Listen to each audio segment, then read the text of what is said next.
প্রিয়াঙ্কা তার মা কমলা দেবী এবং বাবা স্বপন বাবুর সঙ্গে বাস করে। মেয়ে বড় হয়ে যাওয়ার পর দায়িত্ববান বাবাদের মতো প্রিয়াঙ্কার বাবাও মেয়ের জন্য বিয়ের সম্বন্ধ দেখে ফেলে। ছেলের নাম ছিল তরুণ। তরুণ দেখতে শুনতে খুবই ভালো, আর সে সরকারি অফিসে চাকরি করে। আর প্রিয়াঙ্কাও যেহেতু দেখতে খুবই সুন্দর, তাই তরুণ এবং তার মা রচনা দেবী প্রিয়াঙ্কাকে এক দেখাতেই পছন্দ করে। এর ফলে দুই পরিবারের সহমতে বর্ষাকালে প্রিয়াঙ্কা এবং তরুণের বিয়ে ঠিক হয়। এভাবেই দেখতে দেখতে কিছুদিন কাটে। প্রিয়াঙ্কার বিয়ের দিন সকালবেলা গায়ে হলুদের সময়, কিরে আর কিছুক্ষণের মধ্যে গায়ে হলুদ হবে, আর তুই হাতে ফোন নিয়ে বসে আছিস? চল তাড়াতাড়ি চল, গায়ে হলুদে বেশি দেরি হলে সন্ধ্যাবেলা বিয়ের সময় পিছিয়ে যাবে। উফ মা, আমি ওয়েদার ফোরকাস্ট দেখছি, আজকে বৃষ্টি হবে কিনা। আর কি দেখাচ্ছে জানো, আজকে সারাদিন একেবারে ঝেপে বৃষ্টি হবে। উফ, আমার যে কি মজা হচ্ছে না, সারাদিন বৃষ্টি, কি মজা। আজকে আমি বৃষ্টিতে ভিজবো। বৃষ্টি হবে বলেই আকাশটা একেবারে মেঘ জমি কালো হয়ে গেছে। তোকে আমি বৃষ্টিতে ভেজাচ্ছি, আমি ভালো করেই বুঝতে পারছি তুই কেন বর্ষাকালে বিয়ে করতে চাইছিস। আজকে যদি তুই বৃষ্টিতে ভিজেছিস তাহলে কিন্তু আমি তোর ঠ্যাং খোড়া করে দেব। তুই এক পাও বৃষ্টিতে বেরোবি না, চল এখন। এই বলে কমলা দেবী প্রিয়াঙ্কাকে গায়ে হলুদ দিতে নিয়ে যায়, আর সকল আত্মীয় স্বজন মিলে প্রিয়াঙ্কাকে গায়ে হলুদ দেয়। সেই সময় হঠাৎই জোরে মেঘ ডেকে ওঠে, আর বাইরে ঝমঝম করে বৃষ্টি নেমে আসে। ফলে প্রিয়াঙ্কা কিছুতেই নিজেকে বৃষ্টি ভেজা থেকে বিরত রাখতে পারে না। গায়ে হলুদ হয়ে গেছে, এবার তুই যা, কে পরিষ্কার করে স্নান করে নে। একটু পরেই মেকআপ আর্টিস্ট চলে আসবে তোকে সাজাতে। তুই বাথরুমে গিয়ে স্নানটা সেরে নে। বাথরুমে গিয়ে স্নান করার কি দরকার? আর বেকার বাথরুমের জল অপচয় করে কোনো লাভ নেই, কারণ এমনিতেই আজকে তো বিয়ে বাড়ি, সন্ধ্যাবেলা অনেক জল লাগবে, তাই আমি বৃষ্টিতে ভিজে স্নান করে নিচ্ছি। এই কথা বলে প্রিয়াঙ্কা লাফ মেরে ছাদে উঠে পড়ে, আর সে মনে শোকে বৃষ্টিতে ভিজতে থাকে। বিয়ের কনেকে এভাবে গায়ে হলুদ দিয়ে বৃষ্টিতে ভিজতে দেখে সকলে হাসাহাসি শুরু করে।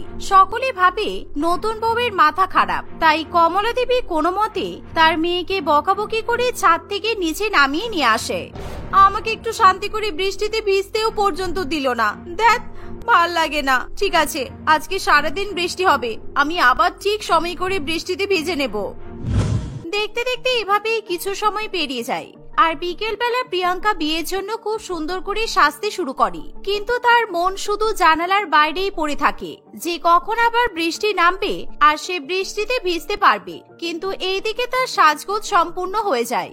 সকাল থেকে কি সুন্দর বৃষ্টি হচ্ছিল, হঠাৎ করে বৃষ্টি কমে গেল কেন? আমার সাজা গোজাও তো কমপ্লিট হয়ে গেছে প্রায়, একটু পরেই বরযাত্রী চলে আসবে, আমার বেনারসি শাড়িও পরা হয়ে যাবে। তারপর যদি বৃষ্টি নামে তখন আমি কি করব? এভাবেই প্রিয়াঙ্কা খুবই দুশ্চিন্তায় পড়ে। আর তার শাড়ি পরা হয়ে গেলে যখন কিছুক্ষণের মধ্যেই বরযাত্রী আসবে, এমন সময় ঝমঝম করে ভয়াবহ বৃষ্টি নেমে আসে। আর যেই বৃষ্টি শুরু হয় তখনই প্রিয়াঙ্কার মন একেবারে নেচে ওঠে, কিন্তু সে বৃষ্টিতে ভিজতে যেতেও ভয় পায়। এবার কি হবে? কিছুক্ষণ পরেই তোমার বিয়ে, আর এখন যদি আমি বৃষ্টিতে ভিজি তাহলে আমার সাজ পোশাক সব তো নষ্ট হয়ে যাবে। কিন্তু আমি নিজেকে বৃষ্টি ভেজা থেকে আটকাতেও তো পারছি না।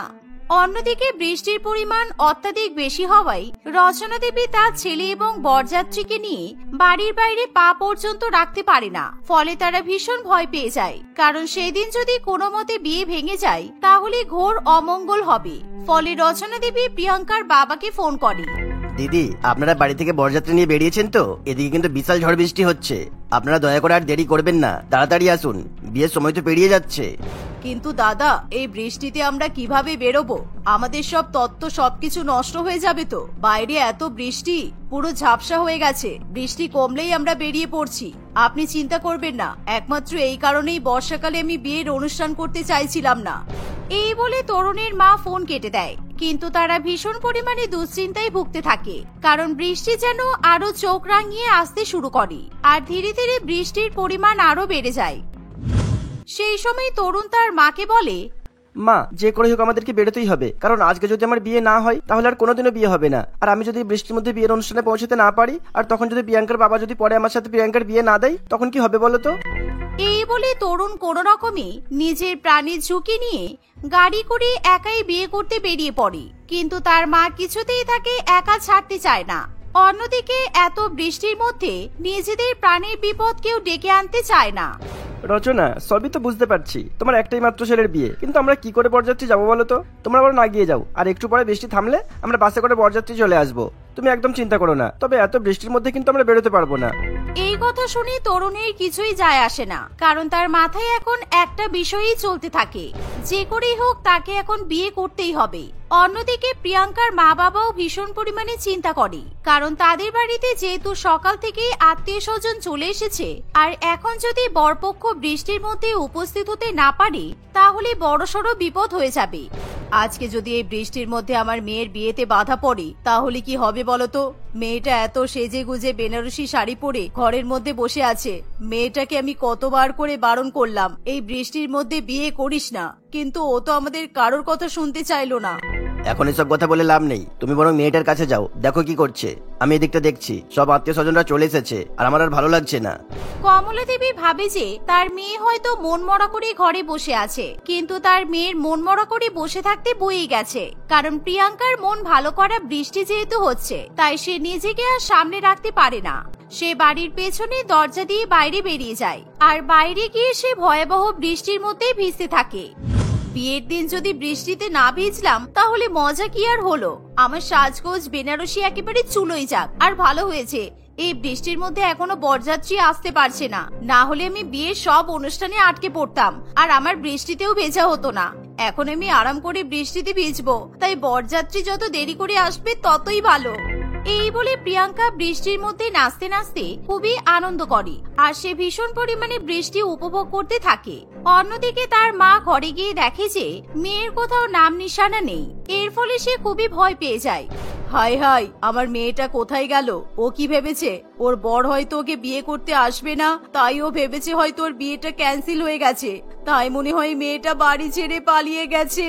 হায় ঈশ্বর, আমার মেয়েটা কোথায় গেল? আমি কেন খুঁজে পাচ্ছি না ওকে? কি গো, কোথায় আছো? তাড়াতাড়ি এসো, বৃষ্টির মধ্যে আমার মেয়েটা কোথায় গেল কি জানি, ওকে খুঁজে পাচ্ছি না, তাড়াতাড়ি এসো। এভাবেই কেঁদে কেটে কমলা দেবী একেবারে শেষ হয়ে যায়, কিন্তু কোথাও সে তার মেয়েকে খুঁজে পায় না। ফলে সমস্ত আত্মীয় স্বজন এমনকি স্বপন বাবু ও প্রিয়াঙ্কার ঘরে চলে আসে, কিন্তু কোথাও তারা প্রিয়াঙ্কাকে খুঁজে পায় না। এভাবেই দেখতে দেখতে কিছুক্ষণ কাটে, কিন্তু তবুও প্রিয়াঙ্কার বৃষ্টি ভেজা শেষ হয় না। অন্যদিকে তরুণ তার মাকে নিয়ে গাড়ি চালিয়ে আসার সময় হঠাৎই ভয়াবহ বৃষ্টিতে জলের মধ্যে তাদের গাড়ি খারাপ হয়ে যায়। না, তুমি বরং গাড়িতে বসো, আমি পায়ে হেঁটে জলের মধ্যে এখন বিয়ে করতে যাব, কারণ এমনিতেই অনেক রাত হয়ে গেছে। ওরা মনে হয় বিয়ে বাড়ির আলো নিভিয়ে দিয়েছে, আমরা আর বসবো না, কেননা ওরা আর ফোনও তো করছে না, তাই আমি আসলাম। তুই কি পাগল হয়ে গেছিস? এখন এক হাঁটু বৃষ্টি জলের মধ্যে তুই এই শেরওয়ানি পরে হেঁটে হেঁটে যাবি? কোনো দরকার নেই, তুই একটু অপেক্ষা কর, এক্ষুনি মেকানিক এসে গাড়ি ঠিক করে দেবে, তুই আগে মেকানিককে ফোন কর। মা, তুমি কেন বুঝতে পারছো না? এই বৃষ্টির মধ্যে কোনো মেকানিক আসবে না। তুমি দেখো রাস্তায় একটা কুকুর, ছাগল, বিড়াল কিছুই নেই, শুধুমাত্র আমরাই আছি, তাই আমি চললাম। তুমি এখানে বসো, আমাকে বিয়ে করতেই হবে, আমি একটা মেয়ের এরকম স্বপ্ন ভঙ্গ করতে পারি না। তরুণ তার মায়ের কোনো কথাই শুনতে চায় না, সে গাড়ি থেকে নেমে বৃষ্টির মধ্যে জল পেরিয়ে হাঁটতে শুরু করে। আর রচনা দেবীরও কিছু করার থাকে না, বয়স্ক রচনা দেবীও ছেলের সঙ্গে সঙ্গে বিয়ে বাড়ির উদ্দেশ্যে হাঁটতে থাকে। তারা এত বৃষ্টির মধ্যে অনেকক্ষণ ধরে রাস্তা হাঁটলেও কিছুতেই রাস্তা পার হতে চায় না, ফলে তারা একেবারে বৃষ্টিতে ভিজে স্নান করে যায়, আর তাদের খুব ঠান্ডাও লাগে। কিন্তু অন্যদিকে এসব বিষয়ে ভাবতে প্রিয়াঙ্কার একেবারে বয়েই গেছে, সে একেবারে মজা করে আনন্দে বৃষ্টিতে ভিজে ভিজে স্নান করতে থাকে, আর এর ফলে তার মেকআপ, নতুন শাড়ির রং সবকিছুই বৃষ্টির জলে ধুয়ে চলে যায়, তবুও তার কিছু যায় আসে না। অন্যদিকে সবাই প্রিয়াঙ্কাকে যখন খুঁজতে শুরু করে তখন কমলা দেবীর বাইরের উঠানের দিকে চোখ পড়ে, আর সে দেখে যে তার মেয়ে একেবারে পাগলের মতো বৃষ্টিতে ভিজছে। ফলে প্রিয়াঙ্কার উপর সে প্রচন্ড পরিমাণে রেগে যায়, আর তারা সবাই সেখানে গিয়ে উপস্থিত হয়। আমরা সেই কখন থেকে তোকে খুঁজছি, আর তুই এখানে অসভ্য মেয়েদের মতো বৃষ্টিতে ভিজছিস। কষ্ট করে টাকা খরচ করে তোকে মেকআপ করালাম, শাড়ি কিনে দিলাম, আর তুই সব বৃষ্টির জলে ধুয়ে দিলি। আমরা সবাই চিন্তা করছি এখনো বরযাত্রী আসেনি, তোর বিয়ে হবে কিনা, আর তুই আনন্দে বৃষ্টিতে ভিজছিস। মা, তুমি আমাকে বৃষ্টিতে ভিজতে দেখলে সবসময় এরকম করো কেন বলো তো? আর বৃষ্টির মধ্যে বরযাত্রী আসতে পারছে না, সেটা কি আমার দোষ? ওরা নিশ্চয়ই ভালো কোনো দামি গাড়ি বুক করেনি, তাই জন্য আসতে পারছে না, তাতে আমার কিছু যায় আসে না, কারণ আমি এখন বৃষ্টিতে ভিজবো। তুই চুপ কর, এখন দয়া করে এই সমস্ত কথা বলিস না। সব আত্মীয় স্বজনেরা তোর উপর হাসাহাসি করবে আর তোকে পাগলি বলবে, আর ছেলে পক্ষের এইসব কথা শুনতে পেলে না তোকে কি ভাববে বলতো? হ্যাঁ, শুনলে শুনবে, সত্যি কথাই তো। আমার বর নিশ্চয়ই সস্তার কোনো গাড়ি বুক করেছে, তাই বৃষ্টির মধ্যে আমাকে বিয়ে করতে আসতে পারছে না। আর ভালোই হয়েছে ওরা দেরি করে আসছে, কারণ আমি বৃষ্টিতে ভিজতে পারছি। আমার কাছে বৃষ্টিতে ভেজার থেকে বড় আর কিছু হতে পারে না, এমনকি আমার বিয়েও নয়। বৃষ্টিতে ভিজতে গিয়ে প্রিয়াঙ্কার একদমই হুঁশ থাকে না, সে কি বলতে কি বলছে। আর সে মোটেই বুঝতে পারে না যে তার পেছনে তার হবু বর এবং বরের মা এসে দাঁড়িয়ে আছে। তরুণ এবং রচনা দেবী যখন প্রিয়াঙ্কার মুখে এমন কথা শুনতে পায়, তখন তাদের মন একেবারে ভেঙে যায়। আর তারা এরকম বৃষ্টিতে ভেজা পাগল মেয়ের জন্য এত কষ্ট করে বিয়ে বাড়িতে এসে পৌঁছেছে, তাই তাদের প্রচন্ড পরিমাণে খারাপ লাগে। ছি ছি ছি প্রিয়াঙ্কা, আমি ভাবতেই পারছি না যে তুমি আমাদের সম্বন্ধে এরকম ধারণা পোষণ করো। তুমি যখন বর্ষাকালে বিয়ে করবে বলেছিলে, আমি ভেবেছিলাম হয়তো তুমি আমাদের বাড়ির বউ হওয়ার জন্য উত্তাল হয়ে গেছো, তাই আমিও তোমাকে বর্ষাকালে বিয়ে করতে রাজি হয়ে গেছি। কিন্তু আমি বুঝতে পারিনি যে তুমি আসলে বৃষ্টিতে ভেজার জন্য উতল ছিলে। প্রিয়াঙ্কা এই কথা শুনে ভীষণ পরিমাণে লজ্জা পেয়ে যায়, আর সে নিজে দোষ ঢাকার চেষ্টা করে। না, আসলে আমি ওরকম করে কিছু বলতে চাইনি তরুণ। তোমরা দেরি করে এসেছো, তাই আমি একটু বৃষ্টিতে ভিজে নিচ্ছিলাম। আর তোমরা যখন চলেই এসেছো, চলো বিয়ে করে নি। ভাগ্যিস তোমরা ঠিক সময়ে গাড়ি করে চলে আসলে, না হলে যে কি হতো। তোমার মতো স্বার্থপর মেয়ের সঙ্গে আমি কিছুতেই আমার ছেলের বিয়ে দেব না। আর তোমাকে কে বললো যে আমরা গাড়ি করে এসেছি? শুধুমাত্র তোমার যাতে অসম্মান না হয় আর বিয়েতে যাতে দেরি না হয়, আমার ছেলে তোমাকে বিয়ে করার জন্য বৃষ্টিতে ভিজে হাঁটতে হাঁটতে এত দূর এসেছে, আর তার সাথে আমিও এসেছি। আর তোমার যা রূপ দেখলাম, তাতে তোমার সাথে আমি আমার ছেলের বিয়ে আর দেব না। তুমি বিয়ের কথা ভুলে যাও, চল তরুণ। প্রিয়াঙ্কা রচনা দেবীর কথা শুনে খুবই ভয় পেয়ে যায়, কারণ সে ভাবতে পারে না তাকে কেউ এতটা ভালোবাসতে পারে যে এরকম বৃষ্টি উপেক্ষা করে একমাত্র তাকে বিয়ে করার জন্য তরুণ বিয়ে বাড়িতে এসে উপস্থিত হয়েছে। আর সে নিজের বরযাত্রীর অপেক্ষা না করে বরযাত্রী আসতে দেরি করছে বলে বরের পরোয়া না করে মনের আনন্দে বৃষ্টিতে ভিজতে চলে যায়। এর ফলে প্রিয়াঙ্কা প্রচন্ড পরিমাণে অনুতপ্ত বোধ করে।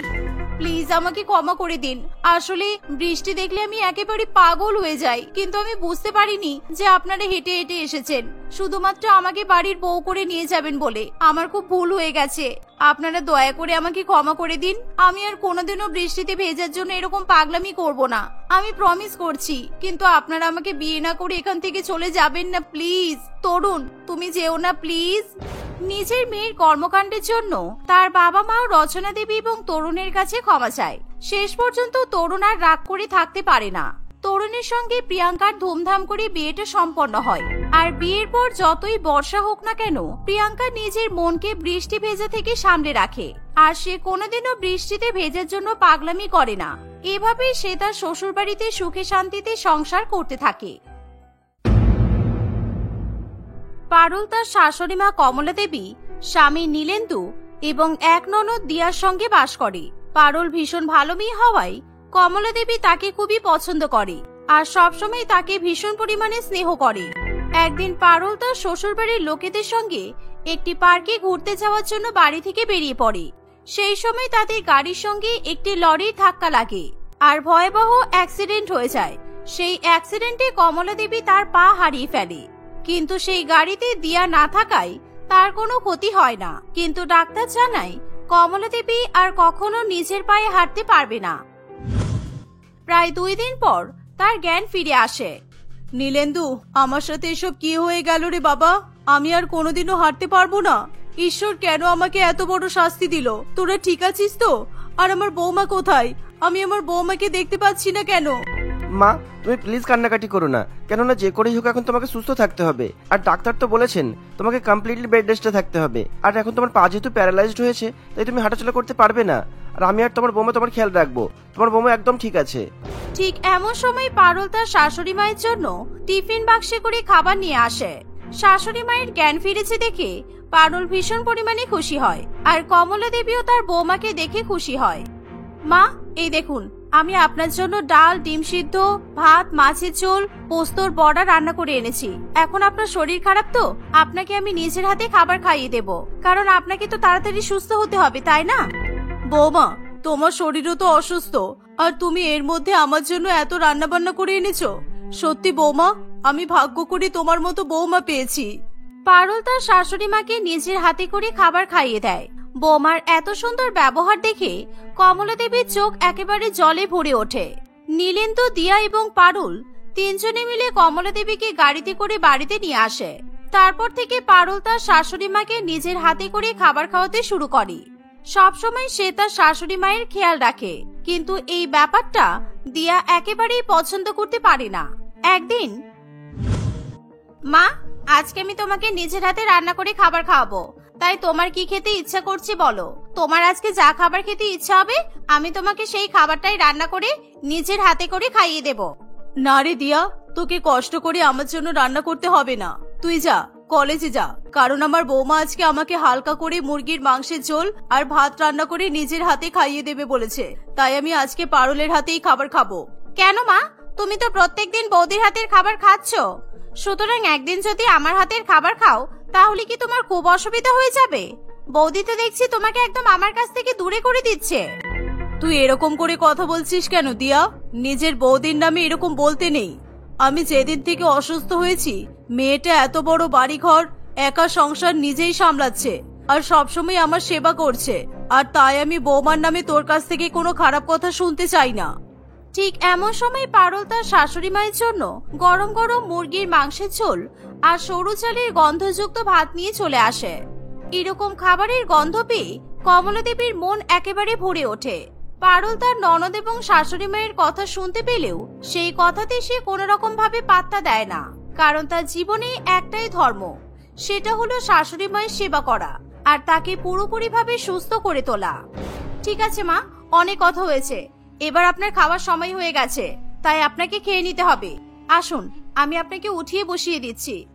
এই বলে পারুল তার শাশুড়ি মাকে আগে উঠিয়ে খাটের উপর বসায় এবং ভালো করে ভিজে গামছা দিয়ে শাশুড়ি মায়ের গা হাত পা মুছিয়ে দেয়। সেই সাথে চিরুনি দিয়ে শাশুড়ি মায়ের চুল আঁচড়ে বিনুনি করে দেয়। পারুল নিজের হাতে করে তার শাশুড়ি মাকে মুরগির মাংসের ঝোল এবং ভাত মেখে খাইয়ে দেয়। এই দেখে দিয়া প্রচন্ড পরিমাণে রেগে যায় এবং সেখান থেকে চলে যায়।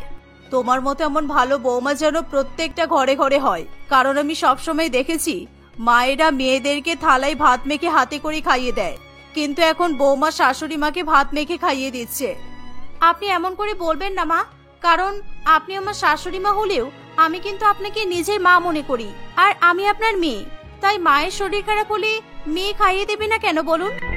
এভাবে শাশুড়ি মাকে খাবার খাওয়ানোর পর পারুল ভিজা গামছা দিয়ে আবার তার শাশুড়ি মায়ের মুখ মুছিয়ে দেয়।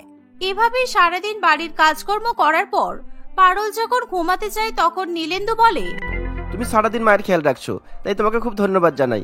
আমি ভাবতে পারিনি তুমি আমার মাকে এত আদর যত্ন নিজের হাতে করে খাইয়ে দেবে আর ধীরে ধীরে সুস্থ করতে চাইবে, তাই তোমাকে কি বলে যে ধন্যবাদ জানাবো তার ভাষা খুঁজে পাচ্ছি না।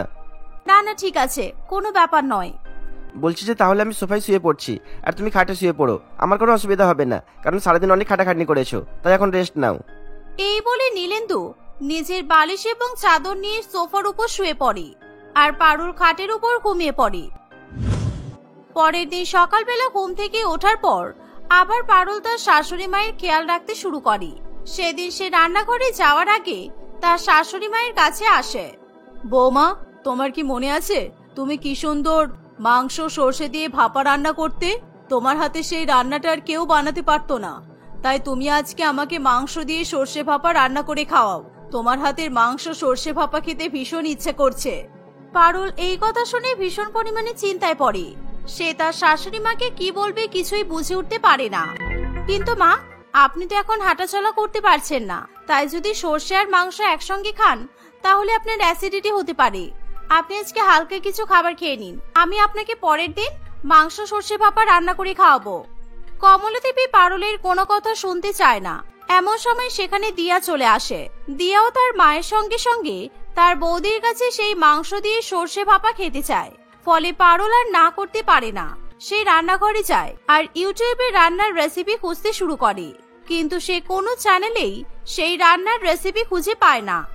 আমি কি ঝামেলায় পড়েছি, কারণ এই বাড়ির বউ সেজে থাকতে থাকতে আমি একেবারে বিপদে পড়ে যাচ্ছি। আমি যদি এখন এদেরকে সত্যি কথা বলে দিই তাহলে কমলা কাকিমার মন একেবারে ভেঙে যাবে আর নীলেন্দুদা আমাকে খারাপ মনে করবে। আমি নীলেন্দুদার অনুমতি ছাড়া কিছুতেই সত্যি কথা বলতে পারবো না। এখন আমি কিভাবে দিদির মতো মাংস ভাপা রান্না করব কিছুই বুঝতে পারছি না তো। এই বলে পারুল কোনো মতে মাংস ভাপা রান্না করে। সেই রান্না নিয়ে সে ভয়ে ভয়ে কমলা দেবীর কাছে চলে যায়। কি হলো বৌমা, তুমি খাবার নিয়ে ওরকম দূরে দাঁড়িয়ে আছো কেন? এসো, আমাকে নিজের হাতে খাবার খাইয়ে দাও, কারণ অনেকদিন পর তোমার হাতে স্পেশাল রান্নাটা খাবো। আমি দেখতে চাই এই রান্নার স্বাদ একই রকমের আছে কিনা। পারুল তার শাশুড়ি মাকে মাংস ভাপা আর ভাত মেখে নিজের হাতে খাইয়ে দেয়, কিন্তু সেই রান্নার স্বাদ কমলা দেবীর সেরকম ভাবে পছন্দ হয় না। আর কমলা দেবীর সত্যি কথা বুঝতে খুব বেশি সময়ের প্রয়োজন পড়ে না। তুমি মোটেই আমার বৌমা হতে পারো না, কারণ এই মাংস ভাপার স্বাদ একেবারে অন্যরকম। তার মানে আমার মেয়ে ঠিক কথাই বলেছে, তুমি আমার বৌমা সেজে আমাদের সংসারে পড়ে আছো, তাই তো? সত্যি কথা বলো, আমার বৌমা কোথায়? পারুল কমলা দেবীর এমন কথা শুনে ভীষণ পরিমাণে ভয় পেয়ে যায়। কমলা দেবী এত চিৎকার চেঁচামেচি করছে শুনে নীলেন্দুও সেখানে চলে আসে। নীলেন্দু বুঝতে পারে সে তার মাকে আর কিছুতেই মিথ্যা কথা বলতে পারবে না। কি ব্যাপার, আমাকে সত্যি কথা বলো, কারণ আমার বৌমা যে মাংস ভাপা রান্না করতো তাতে একটা অন্য রকমের অদ্ভুত স্বাদ থাকতো, কিন্তু এই রান্নার মধ্যে সেই স্বাদ নেই। আমি ইচ্ছে করে তোমাকে এই রান্নাটা করতে বলেছিলাম যাতে আমি সত্যি কথাটা জানতে পারি। দেখেছো মা, তার মানে আমি ঠিকই বলেছিলাম, কারণ রাত্রিবেলা আমি দেখেছি দাদা সোফার উপর শুয়েছিল আর বৌদি খাটের উপর ঘুমাচ্ছিল। এরকম কেন হবে বলো? ওরা তো স্বামী স্ত্রী। তখনই আমার মনে হয়েছে যে নিশ্চয়ই কোনো ব্যাপার আছে, তাই ভাগ্যিস আমি তোমাকে এসে বলেছিলাম, না হলে তো সত্যি ঘটনা জানাই যেত না। এমন সময় নীলেন্দু এবং পারুল সত্যি ঘটনা চেপে রাখতে পারে না। তারা সকলের সামনে সবকিছু বলতে শুরু করে। আসলে অ্যাক্সিডেন্টের দিন কমলা দেবীর সঙ্গে সঙ্গে পারুল গুরুতরভাবে আহত হয় আর তার মাথায় রক্তক্ষরণ শুরু হয়। ঠিক এমন সময় ডাক্তারবাবু নীলেন্দুকে জানায়, দেখুন নীলেন্দু বাবু, আপনাদের যে ভয়াবহ অ্যাক্সিডেন্ট হয়েছে তাতে আপনার মায়ের দুটো পা চলে গেছে, আর আপনার স্ত্রীর ব্রেনে অত্যাধিক পরিমাণে রক্তক্ষরণের ফলে ওনার ব্রেন ডেড হয়ে গেছে। সুতরাং আমরা আপনার স্ত্রীকে বাঁচাতে পারিনি, কিন্তু এই কথা যদি আপনার মা জানতে না পারে, কারণ আপনার মা অজ্ঞান অবস্থায় শুধু পারুল পারুল বলছে, তাই আপনার স্ত্রীর মৃত্যুর খবর ওনাকে কিন্তু দেওয়া যাবে না। পারুলের মৃত্যুর ঘটনা কিছুতেই নীলেন্দু মেনে নিতে পারে না। সে ভীষণ পরিমাণে কান্নায় ভেঙে পড়ে। ডাক্তারবাবু, আপনি কি কথা বললেন? এখন আমি আমার বউকে ছাড়া কিভাবে বাঁচবো? সবেমাত্র 1 বছর হয়েছে আমাদের বিয়ে হয়েছে, আর আমার মা আমার বউকে ভীষণ ভালোবাসে, তাই ঈশ্বর আমার সাথে কি নিষ্ঠুর পরিহাস করলো। পারুলের মৃত্যুর খবর তার বাপের বাড়ির পরিবারে গিয়ে পৌঁছালে তারাও কান্নায় হাহাকারে ভেঙে পড়ে। কিন্তু পারুলের যে এক যমজ বোন চারুল আছে সেই কথা নীলেন্দু আগে জানতো না। আর চারুল সবেমাত্র সেই দিনে বিদেশ থেকে বাড়িতে ফিরে আসে। পারুলের মৃত্যুর খবর শুনে পারুলের বোন এবং পরিবার তাড়াতাড়ি করে হসপিটালে ছুটে আসে। নীলেন্দুদা, তুমি প্লিজ এরকম ভাবে কান্নাকাটি করো না, কারণ তুমি যদি এভাবে কান্নাকাটি করো তাহলে তোমার মায়ের কি হবে বলো?